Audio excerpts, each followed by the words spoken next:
Bonjour, je suis passionné de civilisation égyptienne. Je me suis toujours demandé comment une civilisation aussi avancée que l'Égypte des pharaons noirs, qui il y a 5000 ans a conçu et utilisé des technologies qui aujourd'hui restent encore un mystère pour les scientifiques, avait pu régresser au point que les peuples noirs soient aujourd'hui dans les conditions de développement qu'on connaît. Depuis plus de 30 ans, ma famille forme l'élite des pays africains. Même si cela a été utile, je suis bien obligé de constater que l'impact de tant d'années d'efforts est encore très faible. Après réflexion, j'en suis arrivé à la conclusion que la formation dans le modèle actuel ne touche qu'une minorité de la population. Une élite qui s'en sert comme d'un outil de sélection et de domination des masses. Tant et aussi longtemps que le savoir sera considéré comme secret et élitiste, le développement restera pour nous un mirage. Nous ne pouvons pas continuer à réserver l'accès à la formation à moins de 10% de la population et espérer le développement. Dans nos pays, cette majorité est privée de tout accès au savoir en raison de plusieurs barrières.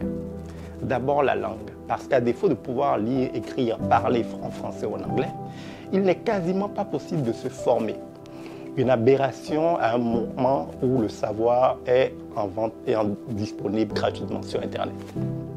Ensuite, le coût élevé de l'éducation à la base, de l'enseignement ou même de la formation professionnelle ne permet qu'à une infime partie de la population de pouvoir apprendre. Enfin, les canaux et institutions de formation sont inadaptés aux réalités de nos populations et ne favorisent pas leur accès à l'apprentissage. Et pourtant, ce sont eux qui en auraient le plus besoin. L'accès à la formation de ces personnes aurait un impact bien plus grand.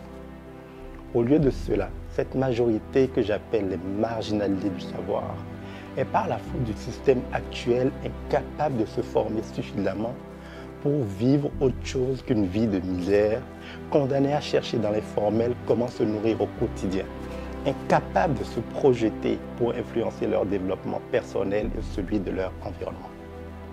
Tout cela sans aucune reconnaissance pour leur capacité d'apprendre et leur expérience. En plus de valoir plus que de l'or, le savoir est la seule richesse qui nous revient multipliée quand nous la partageons.